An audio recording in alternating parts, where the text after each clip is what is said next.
पहले क्वेश्चन की अगर बात करें तो भारत में सर्वोच्च न्यायालय और उच्च न्यायालय के न्यायाधीशों की नियुक्ति कौन करता है। अगर आपने option number B means president पे अगर टिक किया है तो आपका आंसर सही है। मीन्स भारत में सर्वोच्च न्यायालय और उच्च न्यायालय के न्यायाधीशों की नियुक्ति महामहिम राष्ट्रपति करते हैं। चलिए हम नेक्स्ट क्वेश्चन पे चलते हैं। भुगतान संतुलन के चालू खाते में निम्नलिखित में से क्या शामिल नहीं है। निवेश, स्थानांतरण भुगतान, माल में व्यापार, ठीक है, ट्रेड और trade in services, trade in growth. ये चार ऑप्शन आपको दिए हुए हैं। तो अगर आपने ऑप्शन नंबर 1 पे टिक किया है मीन्स इन्वेस्टमेंट्स, निवेश, तो ये ऑप्शन आपका सही है। मीन्स भुगतान संतुलन के चालू खाते में निवेश की कोई आवश्यकता नहीं होती है।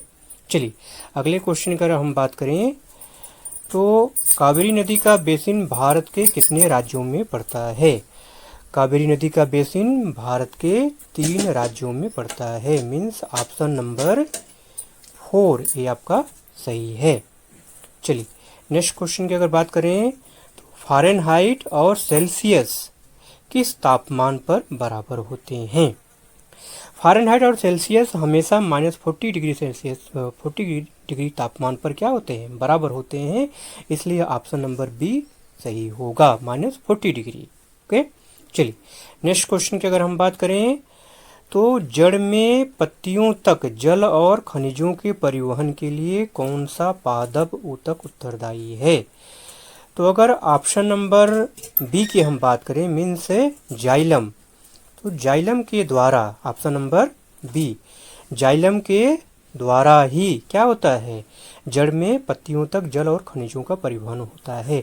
इसमें अगर हम ऑप्शन नंबर ए की बात करें फ्लोएम की, तो फ्लोएम फूड का परिवहन करता है, ठीक है।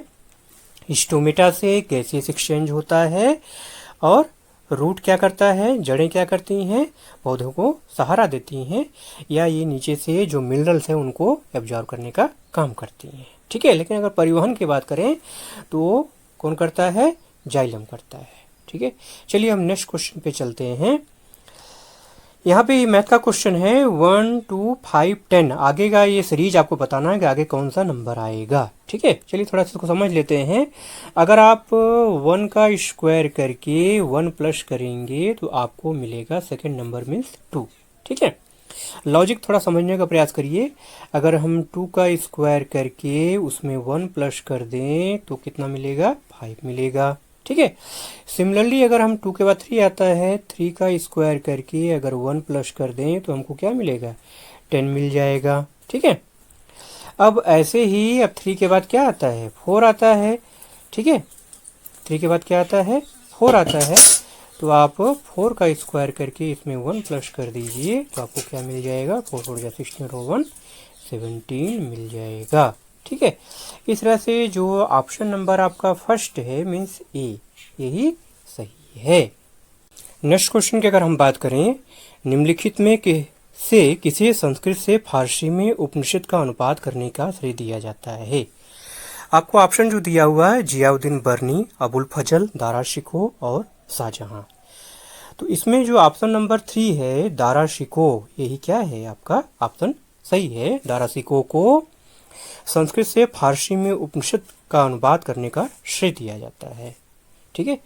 नेक्स्ट क्वेश्चन की अगर हम बात करें, यदि ए का अर्थ योग करना, बी का अर्थ भाग, सी का अर्थ गुणा और एफ का अर्थ घटाना है तो निम्नलिखित का आपको मान बताना है।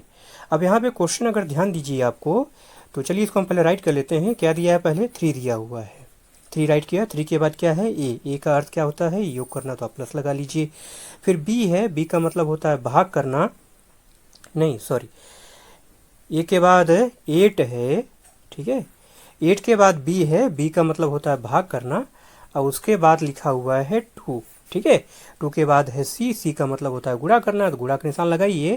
फिर उसके बाद 4 लिखा हुआ है, 4 के बाद यफ है, यफ का मतलब होता है घटाना, तो माइनस का निशान लगाइए और उसके बाद लिखा हुआ आपको क्या, 9, ठीक है। चलिए इसको सॉल्व कर लीजिए, ठीक है। तो बोर्ड मार्क्स के अनुसार पहले हम 2 से क्या करेंगे, 8 को डिवाइड करेंगे। 2 4 जा कितना आता है, 8 आता है।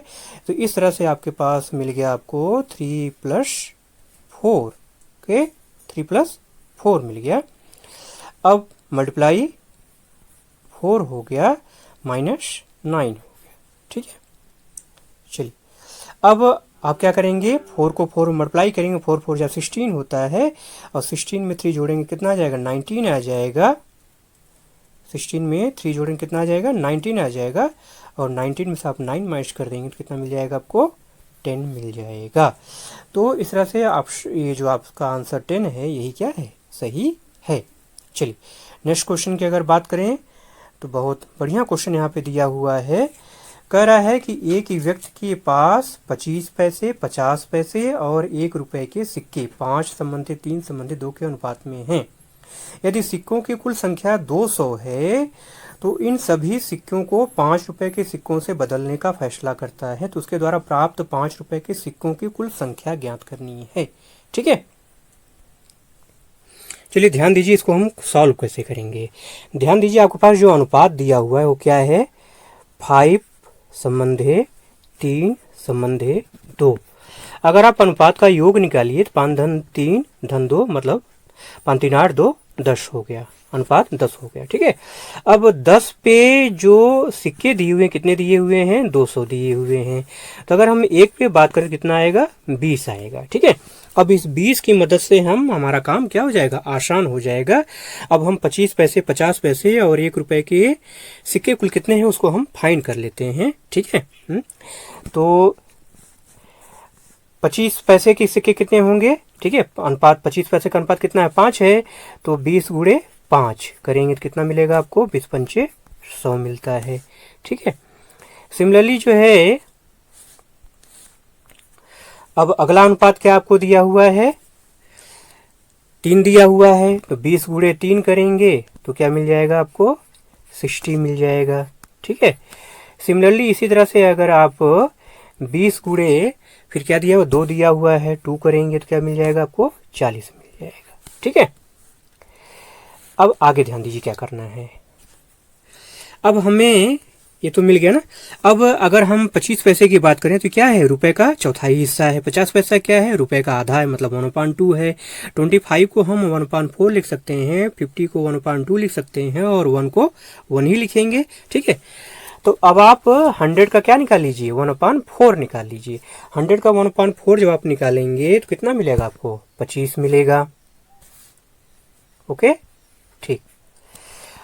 अब 60 का 1/2, 60 क्या है, 50 वाला फैक्टर है, तो 60 का 1/2 निकालेंगे कितना मिलेगा आपको, 30 मिलेगा।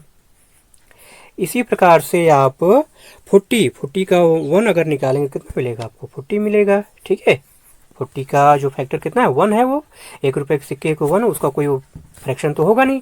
अब इसको अगर आप प्लस करेंगे, जोड़ेंगे तो आपको कितना मिलेगा, 95 मिलेगा। ठीक है, टोटल मतलब टोटल 95 रुपीज हैं जो है। अब हमें 95 रुपीज को क्या करना है, 5 रुपए के सिक्कों में बदलना है। तो क्या करेंगे आप, 95 को 5 से डिवाइड कर देंगे तो 19 बचे 95, कितना आएगा, 19 बचे 95। तो ये 19 क्या हो जाएगा, आपका आंसर हो जाएगा। इसका मतलब जो ऑप्शन नंबर फर्स्ट है यही क्या है, आपका सही है।